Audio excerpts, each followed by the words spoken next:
Hey guys, you're listening to Tay Radio on this beautiful Friday. I'm your producer, Gigi Gonzalez. I'm your host, Brandon Gomez. I'm your co-host, Emma Romero. And I'm your co-host, Annalie Reyes. Make sure to tune in every Friday at 4 p.m. for our live shows. And as always, don't forget to follow us on Instagram and Facebook at Tay Radio Marin.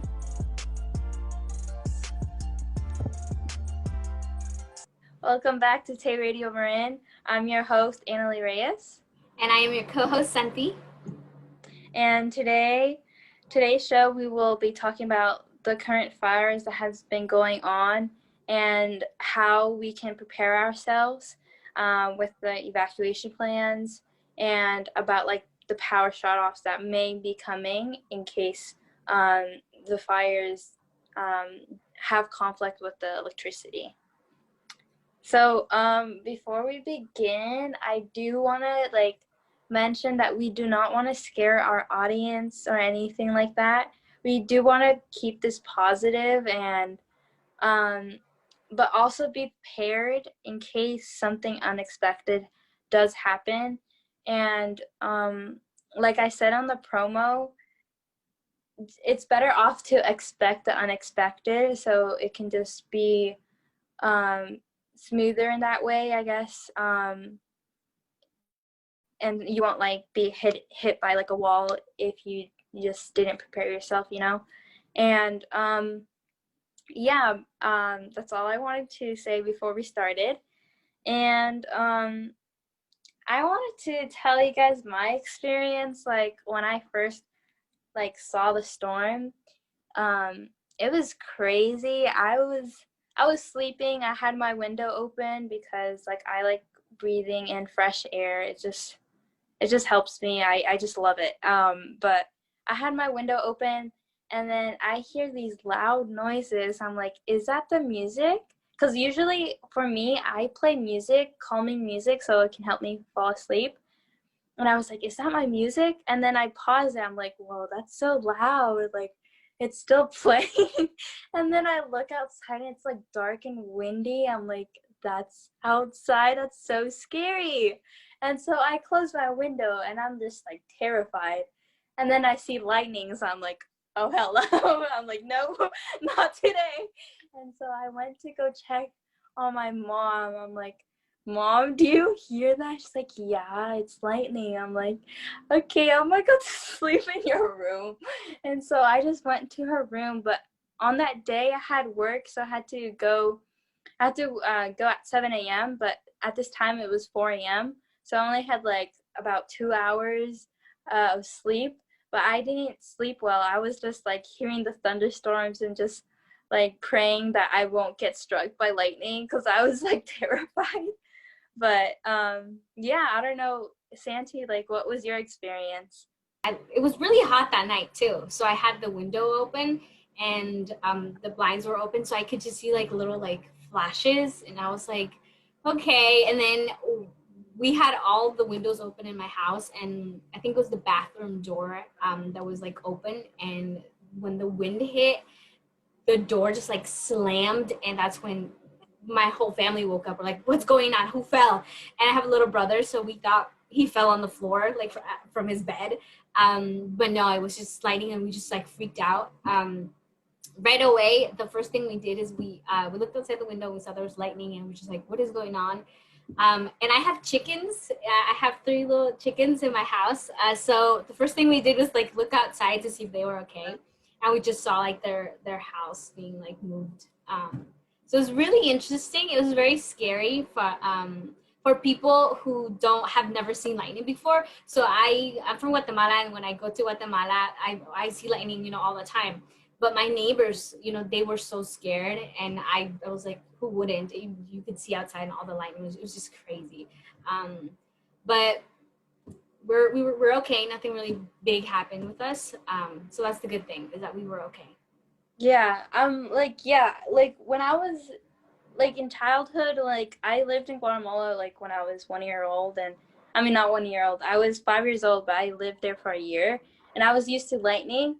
But the only thing that scared me was seeing so much lightning.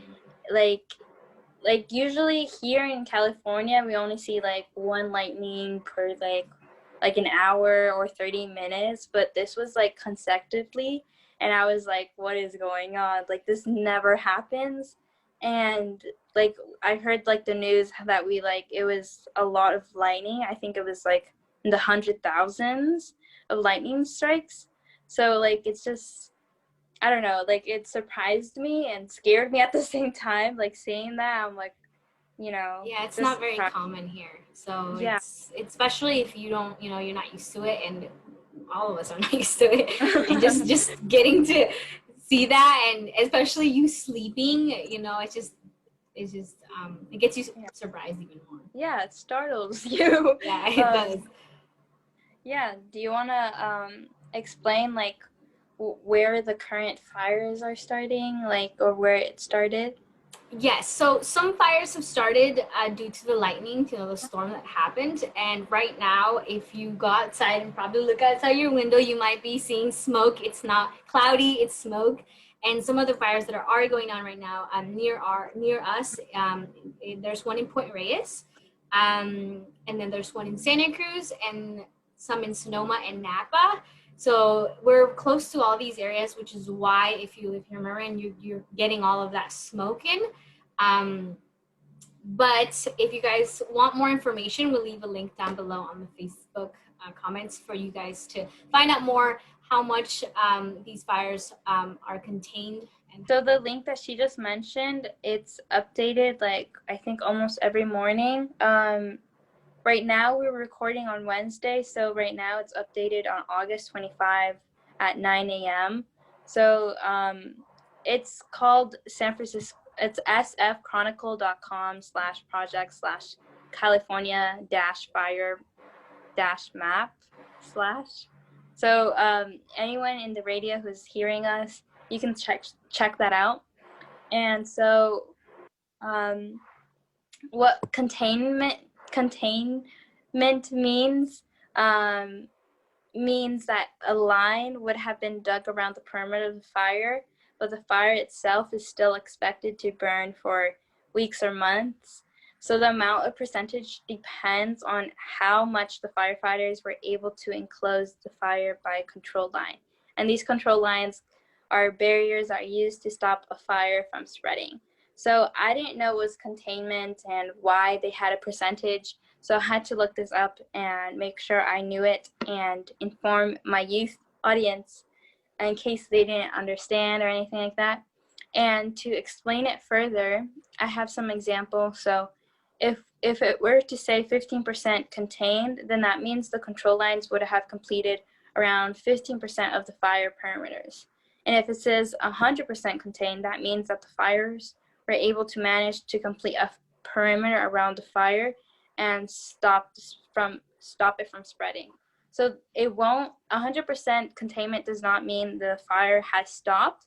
It just means that the perimeter around the fire has been managed and able to cover it all, like the perimeter. So like a circle, right? So it's like having like an object in the middle and then just like a circle around it. So it's like, I think what I understand is just like they have these control lines, which are barriers, and they just go around the fire. Mm-hmm. And once it's all around the fire, that helps the fire from spreading. And I think they do the percentage by the perimeter and how much barriers they have around so far, if that makes sense. But yeah, that's what I understood, and I'm hoping you guys understand it, whoever is listening. But yeah, I recommend checking it out if you're interested in what's happening around us. And recently we got like a mail. I live in Novato, so yo, CeeLo killed this shit. Yeah, she made me heartless. She hopping in the mosh pit. Yeah, she made me wanna drop. She made me wanna lock it. She wants my mind, I lost it. She wants my heart, but it's rotten. Yeah, I got a black heart, I'm a rock star. Running out of patience, baby, I'm not a doctor. Running past my enemies, but I think I lost her. Stuck up in the clouds, in my thoughts, I need to talk to her. Talk to her. talk to her, it's a massacre. My mind's starting to blur. Yeah, I need to find the light. Spent too much time in this darkness. I was so low, she told me she's my mistress. I was tripping out, all I did was listen. Rolling up again, I know I'm a misfit. You fucking with my mental, please keep your distance. Yeah, stay away. You bring me so much pain. You a demon, I can see it in your fangs. I can't think cause you f***ing with my brain. I'm starting to feel sick, but I can't feel shit. Yeah, numb to the touch, but the emotions are I'm in the clouds, baby, I'm about to trip. Yeah, I'm about to flip. Yeah, she made me heartless. She hopping in a mosh pit. Yeah, she made me wanna drop. She made me wanna lock it. She wants my mind, I lost it. She wants my heart, but it's rotten. Yeah, I got a black heart, I'm a rock star. Running out of patience, baby, I'm not a doctor. Running past my enemies, but I think I lost her. Stuck up in the clouds, in my thoughts, I need to talk to her. Running through this maze, backward to the face. I don't feel phased, but I've seen better days. And I wish I can go back. And I wish I could do it with you. And I wish I could just talk to you. Yeah, king of the underworld, the devil is you. Yeah, she fed me all these lies, yeah, I don't even know the truth. No, yeah, girl, I don't know. You putting on a show. She's putting on the powder, yeah, she's sipping on the snow. Yeah, we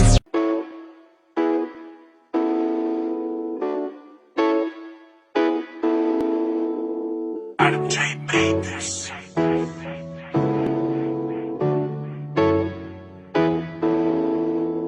let's do this shit.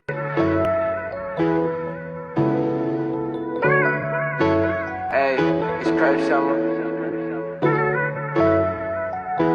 Michael Christmas. Let's do this. Good vibes, late. If you are near a fire, do you want to explain, Santi, what we can do if we are near a fire and there's a lot of smoke? That you would need a N95 mask with a vent protection for smoke. So especially if you have a younger kids or siblings, it's really important that you have them wear a mask. The regular mask that we're using now for COVID is not the correct mask to use because it doesn't filter out, everything that's smoke. And just keep in mind that when there's fires, there's a lot of things in the air and it's really bad for our lungs. So that's why you want to get a better mask to protect yourself. I've seen people wear the N95 and wear a clothing mask, because I think I've heard that the N95 filters, the N95 is not affected for the COVID because of the filter, but there's a recommendation that you can just use masking tape and put it on the filter. But I personally think it's better if you just double mask. I know some people are kind of iffy about that, but I've seen people around here, where I work, or my friend from Napa, she's from my school, and she has been telling us that she has to wear 2 masks, the N95 to filter the smoke, and a cloth mask for COVID. So okay, yeah, it's a lot. It's a lot of masks. But I think if we go with this together, it's gonna be fine. Community is unity. Yeah, and it's for your health, so it's not it's for you because you need to protect yourself. And the other ways you can help yourself is by keeping your windows closed. So it is summer, it does get hot, and but it's important to keep your windows closed because that way you're avoiding smoke coming into your house. And that way if you have a fan, you can turn on your fan as long as the windows are closed, because that way you're still having fresh air inside your house. Try to not go outside as much. I know, especially since we're in quarantine and you want to go outside, but with the smoke out, it's just more dangerous, and it's unhealthy. So try to minimize your active. Just try not to. One thing, when I was in track, they told us when the smoke came from a few years ago that we weren't allowed to run because our breathing was more intense. So try to avoid high intensive activities outdoors because you're taking more air in. And then other things, it's just, Yeah. And I also heard that you should gargle with clear water and do this 5 times a day until smoke subsides. So I haven't done this, but I should, because one time I left my window open and there was a lot of smoke. And so like my throat was like not feeling well, like it was not feeling it. Like I felt like the smoke in my like my throat, if you know what I mean. I know it doesn't make sense, but it's just a weird feeling in your throat. But I don't feel it right now, but it was like a couple days ago. So I think gargling with clear water will help you a lot. I've been drinking a lot of water because I feel like it helps a lot, like especially during this time when there's smoke outside.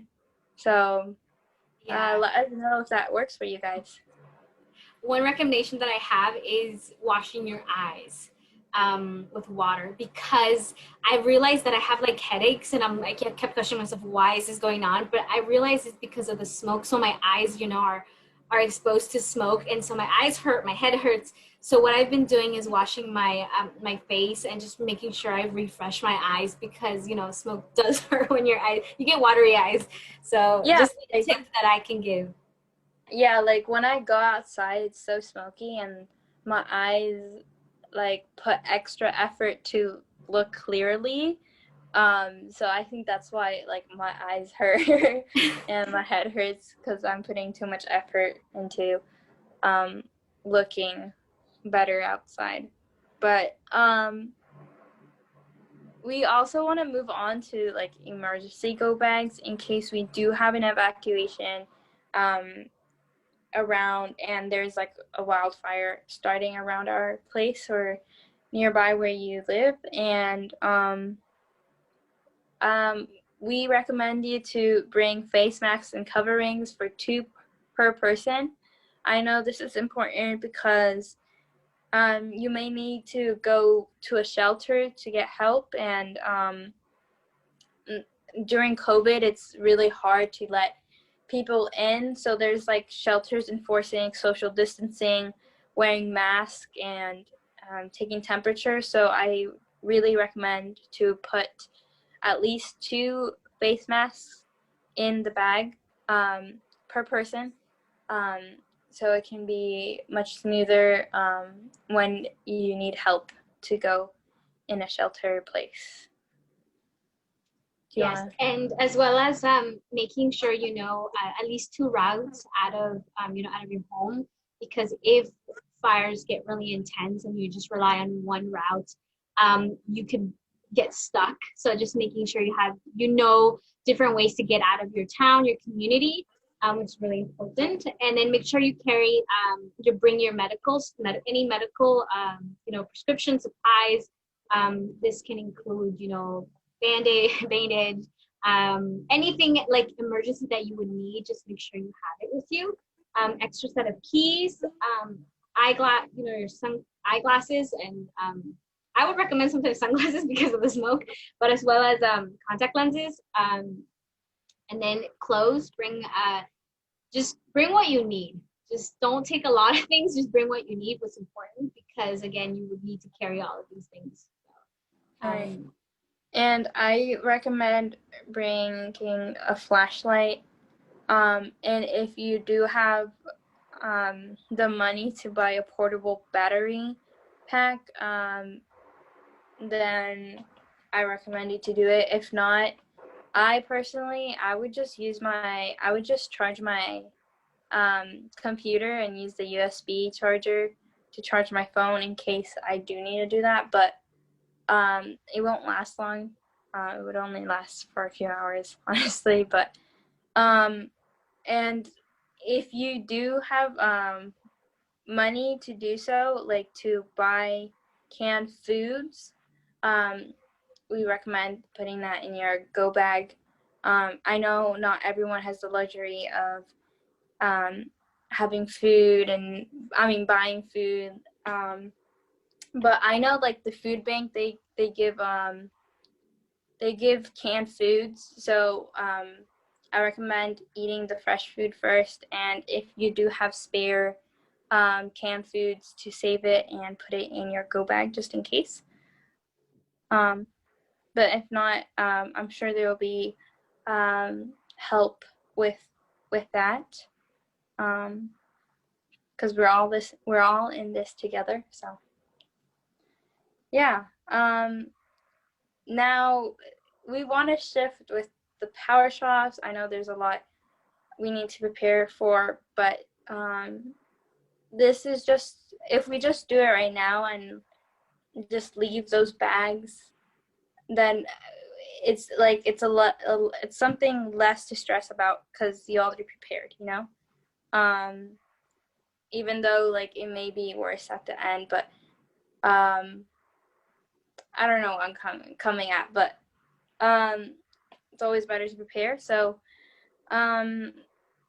if there is a power shut off, we recommend to create a safety plan for all members of your family, including pets. It may affect with your pets. I don't know. Would it affect your chickens? When that power outage, no, the smoke, yes. Yeah, I see. I personally don't have pets outside. I have parakeets, but they're small, and we just need clean water for them. So I think that would include in my power shutoff plan or preparation plan, because they do need fresh water. And yeah, I mean, you can also prepare an emergency supply kit. I have a supply kit like around my house just in case anything happens, and that supply kit can include medications, first aids, food, water, and cash, and any form of ID. I know like it's important to have your ID and important papers with you all the time. So just a heads up. I don't know if you want to add it. Yeah, we also, if you have like any power generators, make sure you have everything you need so that works. Avoid using candles, just because the power outage is to be able to prevent any more fires. So we don't, if you're using candles, we don't want to start a new fire. Have battery powered flashlights, anything that you need. Make sure it also has like battery, if it's possible, as well as making sure, especially if you work, figuring out, getting to the gas stations before they close or stuff like that. Of course, making sure that we're all safe getting there. I know when stuff like this happens, we panic because it's out of the ordinary from our regular day. So it might feel, you might get stressed and you might rush doing things. But remember, staying calm is very important during all of this. And during a power outage, one recommendation that I have is, if you do have like fresh food, avoid opening your fridge often. Just to keep your food fresh. I think when the first power outage we had, I think last year, one of the things that we did with my family was try not to open the fridge all the time. So what we ended up doing, was buying canned foods. So if you have that option, buy less fresh produce. But if you do have fresh produce, avoid opening the fridge all the time. That way, the air, it stays cool in there and it keeps your food good. Yeah, and I also wanted to add in about the power outage that the ATMs may like not work because of the electricity, so we recommend you to get the cash beforehand. And because if like you're not prepared, there's going to be a lot of people like in the banks, and I don't even know if the banks are going to be open because of the electricity. So it might it might go downhill, but it's important to prepare yourself, so it can just be much more smoother. But yeah, I that's all we want to say. We want to thank our essential workers and our firefighters who are working hard, and we hope everyone is staying safe. And we hope this can help you a little bit, to think about preparing yourself, and like not get stressed out too much, but to keep it an open-minded situation, that maybe it's best to prepare yourself. Because if I don't know, like I feel like I get stressed out a lot when something changes real quick and I get stumped, and then I get stumped again, and then I get stumped again from like certain situations. Like for example, like the bank might not be open, like stores may not be open because of electricity. I know like stores may be closed because there's a lot of food like in refrigerators, and they have to like throw all of those out because they're spoiled, and it's just a whole other situation. And yeah, it's it would just run smoother for everyone if everyone was prepared. If not, if no one was prepared, then it would be hard to get back, you know. But yeah, we hope you enjoyed the show. I don't know if Sandy has any last words before we end the show. I just want to say, stay safe. I know it's crazy times, fires, COVID, and like you mentioned, Annalie, that when something goes off, you stress out, and part of stress is not being 100% focused, and that can cause you're driving, you're stressed, car accidents or anything like that. So just stay calm. I know it's really hard. With everything that's going on, but just staying calm and taking it day by day, and remembering that the most important thing is that we're safe. Worry about yourself, making sure you're doing things, good, and that way other people, don't get hurt, and you're watching out for other people as well. So just stay safe, and we're gonna get through this. I know it's been a really crazy year, but it's gonna get better. We're here together. Thank you. Thank you for your last words, but sadly we are near the end of the show. We're gonna put some links in our Facebook page below our video, in case you guys want more information about what we've been talking about. And we hope you have a great weekend, and thank you for watching. We'll see you next week. Bye guys. Bye.